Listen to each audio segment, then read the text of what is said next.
Bonjour à toi et bienvenue pour cette nouvelle vidéo qui, je l'espère, va changer ta vision de ton panier de fruits. Aujourd'hui, nous allons nous attaquer à un monument, une icône de l'alimentation mondiale. Nous allons parler du fruit le plus populaire, le plus consommé et sans doute le plus aimé à travers le monde, la banane. C'est pratique, c'est facile à éplucher, c'est doux, ça ne salit pas les doigts et on nous a toujours répété depuis l'enfance que c'était plein d'énergie et de potassium. C'est le fruit santé par excellence.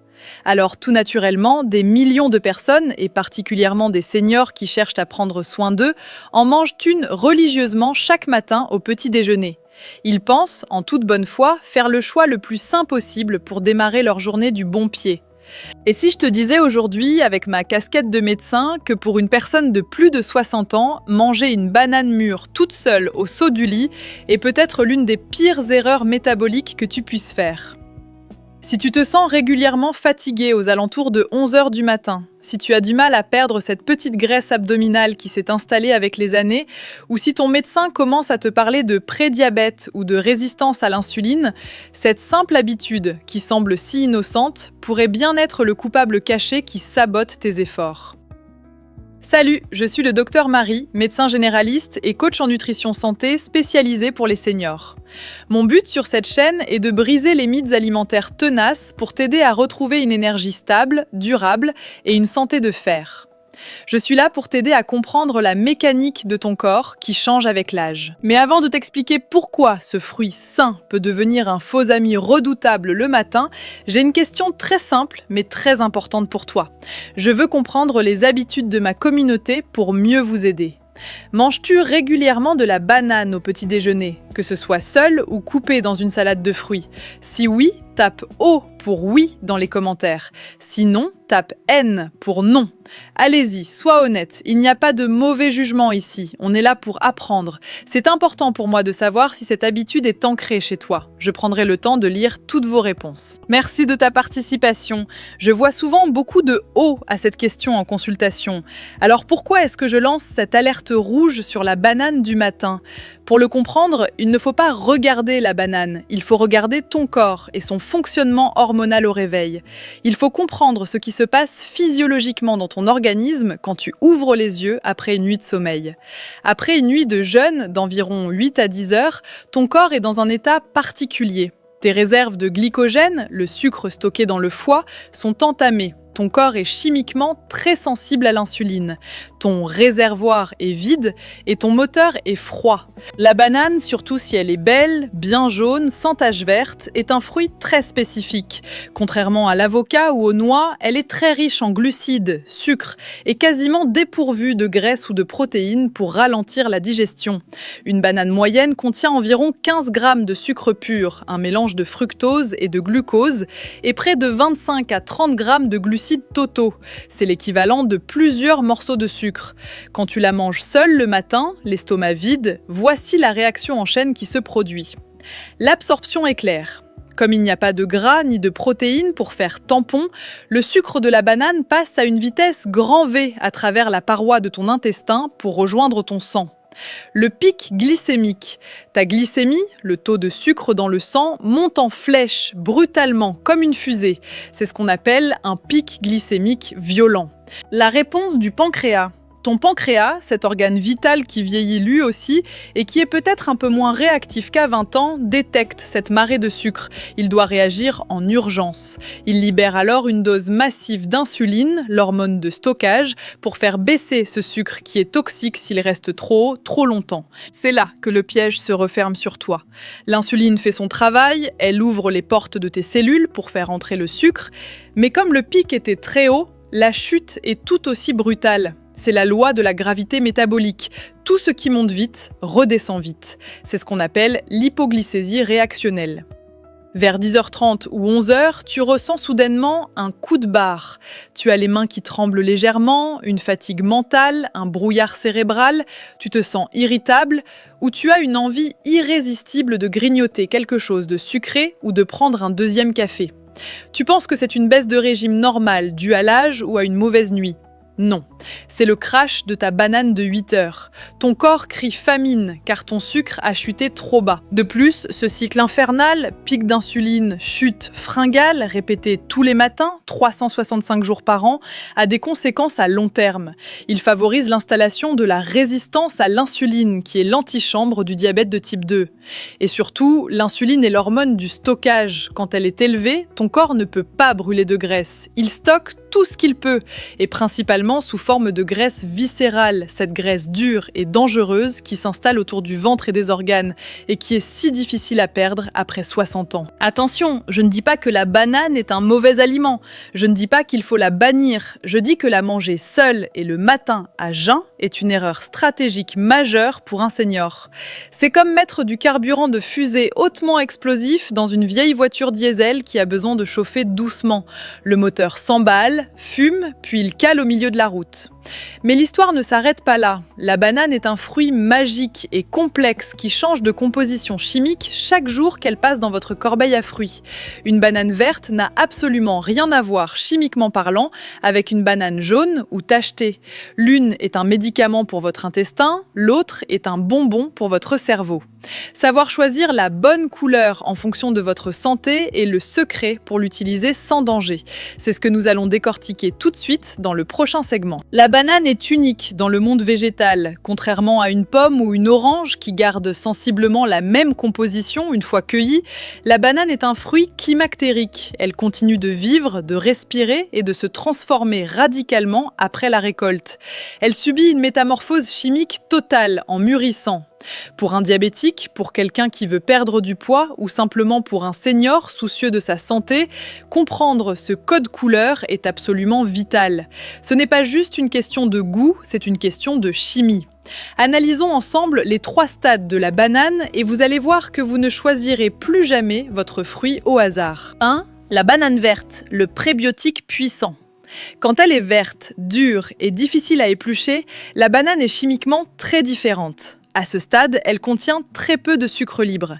Elle est constituée à 80% de ce qu'on appelle l'amidon résistant. Qu'est-ce que l'amidon résistant ? C'est un type de glucide complexe, une longue chaîne de molécules que votre corps ne sait pas digérer. Vos enzymes digestives n'arrivent pas à le casser. Il se comporte donc exactement comme une fibre alimentaire soluble. L'effet métabolique. Comme il n'est pas digéré dans l'intestin grêle, il ne passe pas dans le sang sous forme de glucose. Résultat, une banane verte ne provoque quasiment aucun pic de glycémie. Son indice glycémique est très bas, autour de 30. Le bénéfice santé, cet amidon arrive intact dans votre côlon. Là, il sert de festin à vos bonnes bactéries intestinales, le microbiote. C'est un effet prébiotique puissant. En fermentant cet amidon, vos bactéries produisent des acides gras à chaîne courte, comme le butyrate, qui répare la paroi de l'intestin et préviennent le cancer du côlon. C'est la forme la plus sûre pour les diabétiques. Le bémol, soyons honnêtes, elle est moins bonne au goût, elle est peu sucrée, un peu âpre, elle laisse une sensation râpeuse sur la langue. Et attention, pour ceux qui ont un intestin fragile ou irritable, cette fermentation intense peut causer des gaz ou des ballonnements. Il faut l'introduire doucement. 2. La banane jaune, l'équilibre. C'est celle que tout le monde achète et mange. À ce stade, les enzymes du fruit ont commencé à travailler. L'amidon résistant se transforme progressivement en sucre simple, glucose, fructose, saccharose. La banane devient plus tendre, plus sucrée. L'analyse, c'est un stade intermédiaire. Elle contient encore un peu de fibres et d'amidon, mais la charge en sucre augmente. Son indice glycémique monte, autour de 50-55. L'usage, c'est un bon compromis pour le plaisir, mais pour un senior sédentaire, elle ne doit pas être mangée seule si on surveille son sucre. Elle commence déjà à solliciter l'insuline. 3. La banane tachetée ou noire, la bombe à sucre et l'antioxydant. Quand la peau se couvre de taches brunes, tigrées ou devient noire, c'est le signe que la métamorphose est complète. Presque tout l'amidon s'est transformé en glucose et fructose pure. C'est du sucre rapide, concentré. Son indice glycémique explose jusqu'à 70 ou plus. Le danger, pour un diabétique ou une personne en surpoids, manger une banane très mûre, c'est métaboliquement presque équivalent à manger des bonbons. Le pic d'insuline sera violent et immédiat. La surprise, le paradoxe. C'est là que la science devient fascinante. Paradoxalement, c'est à ce stade que la banane est la plus riche en antioxydants. Des études japonaises très citées ont montré que la banane tachetée produit une substance appelée TNF-alpha, Tumor Necrosis Factor. Cette substance aurait des propriétés anti-cancer potentielles et stimulerait la capacité des globules blancs à combattre les infections. De plus, à ce stade, la banane est extrêmement digeste car elle est prédigérée par ses propres enzymes. Pour qui, c'est la banane idéale avant un effort physique, une marche rapide, une séance de jardinage intense, pour avoir de l'énergie disponible tout de suite. C'est aussi la banane de choix pour quelqu'un qui sort d'une gastro-entérite et qui a besoin d'aliments très doux. Mais elle est à éviter absolument en cas de sédentarité devant la télé ou de diabète non contrôlé. Une note de sécurité médicale importante, le potassium. Comme nous l'avons vu pour l'avocat, je dois faire une parenthèse médicale vitale pour certains d'entre vous. La banane est très célèbre pour sa richesse en potassium, environ 400 à 450 mg par fruit. Pour une personne en bonne santé, c'est excellent. Le potassium protège le cœur, aide à baisser la tension artérielle en contrebalançant les effets du sel, mais il y a un mais de taille. Si vous souffrez d'insuffisance rénale, ce qui est fréquent après 70 ans car les reins filtrent moins bien, ou si vous prenez certains médicaments pour le cœur, notamment les diurétiques épargneurs de potassium comme la spironolactone ou les IEC sartans pour la tension, vos reins peuvent avoir du mal à éliminer ce surplus de potassium. Dans ce cas précis, le potassium s'accumule dans le sang.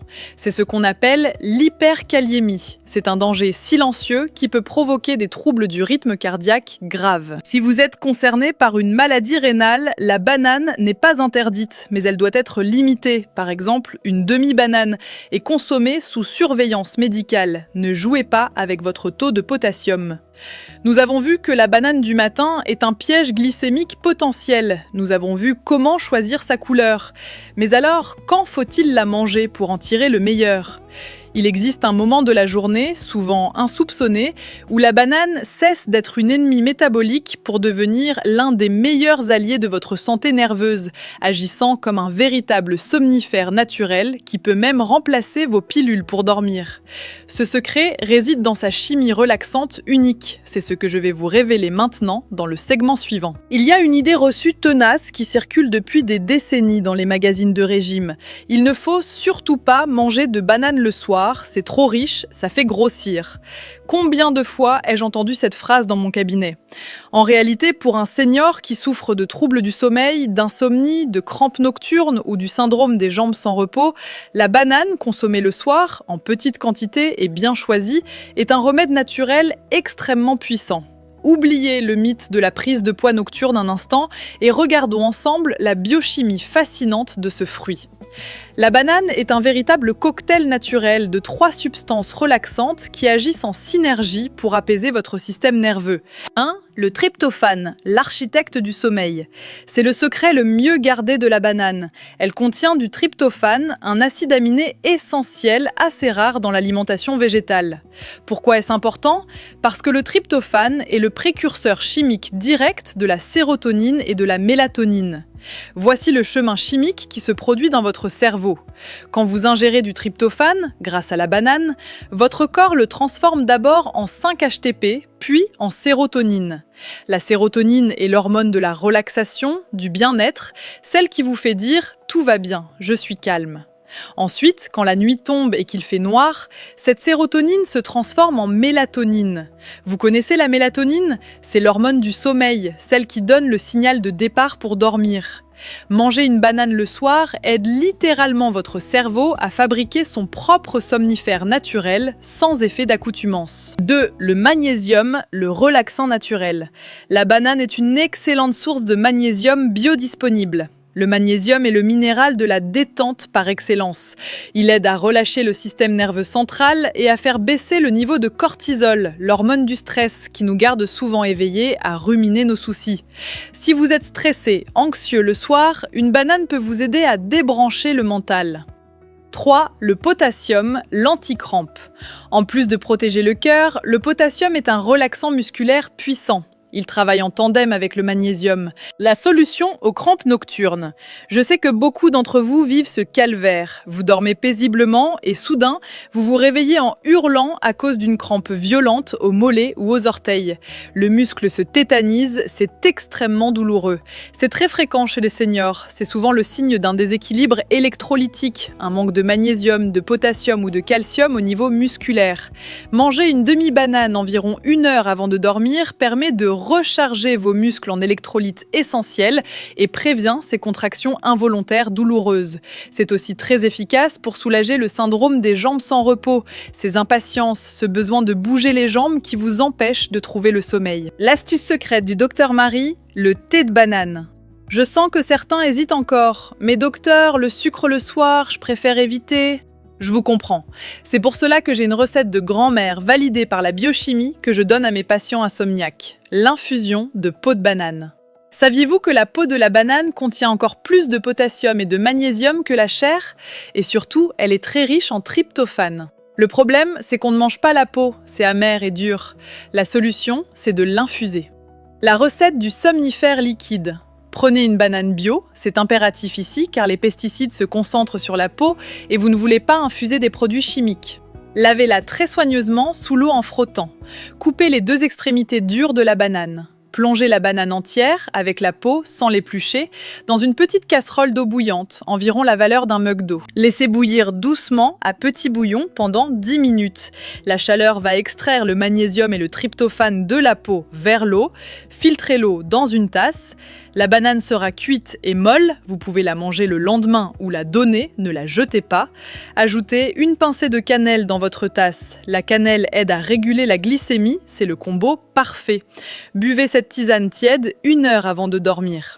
C'est un breuvage au goût surprenant, assez doux, très apaisant. C'est un relaxant musculaire et nerveux incroyablement efficace qui vous apporte tous les bienfaits sédatifs de la banane sans la charge de sucre et de fibres du fruit entier. C'est idéal pour ceux qui ont une digestion lente le soir. Vous voyez, la banane n'est pas un ennemi, c'est un outil. Le matin, elle vous donne un pic d'énergie instable qui peut vous fatiguer. Le soir, elle vous apaise et prépare votre sommeil. Tout est une question de timing, de contexte et d'objectif. Pour que vous puissiez profiter de ce fruit merveilleux sans risquer le diabète, la prise de poids ou les problèmes digestifs, j'ai résumé tout cela dans un protocole banane simple et clair. C'est la notice d'utilisation que tout le monde devrait avoir affichée sur son frigo. Je vous la donne tout de suite dans la conclusion. Pour conclure cette vidéo, je ne veux pas que vous restiez avec des doutes, je veux que vous ayez une feuille de route précise. Voici donc le protocole banane officiel du Dr Marie pour les plus de 60 ans. Suivez ces 4 règles d'or et vous transformerez ce fruit en allié santé. Règle numéro 1, jamais nu le matin. C'est la règle la plus importante pour votre énergie et votre ligne. Si vous voulez absolument manger une banane au petit déjeuner parce que vous aimez ça, vous devez impérativement habiller ces sucres. Vous ne devez pas la laisser seule face à votre estomac vide. La stratégie de l'association, mangez votre banane avec des graisses saines ou des protéines. Concrètement, ne mangez pas la banane à la main en sortant. Coupez-la en rondelles et mélangez-la dans un bol de yaourt grec, riche en protéines. Ou mangez-la avec une petite poignée d'amandes ou de noix, riche en graisse et fibres. Ou encore, tartinez un peu de purée d'amande ou de beurre de cacahuète sans sucre ajouté sur votre banane. Pourquoi ça marche ? Le gras et les protéines ralentissent la vidange de l'estomac. Le sucre de la banane passe beaucoup plus lentement dans le sang, le pic d'insuline est raboté, vous avez de l'énergie durable pour toute la matinée sans le crash de 11 heures. Règle numéro 2. Choisissez votre couleur selon votre santé. Ne prenez pas la première banane venue. Choisissez-la en fonction de votre profil médical. Vous êtes diabétique, prédiabétique ou en surpoids, privilégiez les bananes vertes ou tout juste jaunes. Elles contiennent de l'amidon résistant qui n'élève pas trop votre sucre. Évitez absolument les bananes tachetées ou noires qui sont des concentrés de sucre pur à absorption rapide. Vous avez des problèmes de digestion, gaz, ballonnement, intestin irritable. Évitez la banane verte, trop d'amidon résistant qui fermente et donne des gaz. Préférez la banane jaune bien mûre ou légèrement tachetée. Elle est beaucoup plus douce pour l'estomac car l'amidon a disparu. Vous voulez booster votre immunité ou vous allez faire du sport? La banane tachetée est la meilleure, mais en petite quantité. Règle numéro 3, le soir pour le sommeil, la dose thérapeutique. Si vous avez des problèmes de sommeil, d'endormissement ou de crampes, ne vous privez pas. Une demi-banane, c'est la bonne dose, ou le fameux thé de banane, l'infusion de peau, environ 1 heure avant le coucher, est une excellente collation thérapeutique. C'est bien mieux pour votre santé qu'un biscuit sucré industriel ou qu'un carré de chocolat noir qui contient de la théobromine et de la caféine, des excitants qui retardent le sommeil. La banane le soir, c'est le calme assuré. Règle numéro 4, attention aux reins, le principe de précaution. Je le répète car c'est vital. Si vous avez une insuffisance rénale diagnostiquée par votre médecin, la banane doit être limitée ou évitée selon les conseils stricts de votre néphrologue. Ne jouez pas avec le potassium si vos filtres ne fonctionnent pas à 100%. Conclusion. La nutrition est une question de contexte. La banane est l'exemple parfait qu'il n'y a pas de bon ou de mauvais aliments dans l'absolu. Il n'y a que des contextes et des dosages. Une banane noire est un trésor pour un sportif avant un marathon, mais un poison lent pour un diabétique sédentaire devant sa télévision. En tant que senior, votre marge de manœuvre métabolique est plus étroite qu'à 20 ans. Votre corps ne pardonne plus les écarts de la même façon. Vous devez devenir un expert de votre propre corps. En appliquant ces petites nuances, ajouter des noix le matin, choisir la bonne couleur, utiliser la peau en tisane, vous transformez un risque en bénéfice puissant. C'est cela la vraie prévention santé, c'est l'intelligence dans l'assiette. Alors, êtes-vous prêt à changer votre façon de manger ce fruit dès demain matin? Allez-vous tester le thé de banane ce soir? Si vous avez compris que le timing change tout, prouvez-le-moi. Tapez le mot de passe banane intelligente dans les commentaires. C'est notre code secret pour dire que vous ne mangerez plus jamais une banane par automatisme, mais par choix éclairé et stratégique. J'ai hâte de lire vos bananes intelligentes et de voir si vous étiez nombreux à répondre haut au début de la vidéo. Si cette vidéo vous a appris quelque chose d'utile, si elle vous a surpris, laissez-moi un pouce bleu pour soutenir la chaîne. C'est gratuit pour vous et ça aide énormément la chaîne à grandir et à toucher d'autres personnes. Abonnez-vous et activez la cloche car nous continuerons notre exploration des aliments du quotidien. Partagez cette vidéo à vos amis qui mangent leurs bananes tous les matins en pensant bien faire. Vous pourriez leur éviter bien des coups de fatigue et des soucis de glycémie inutiles. Prenez soin de vous, mangez en conscience, écoutez votre corps et à très bientôt pour une nouvelle vidéo santé.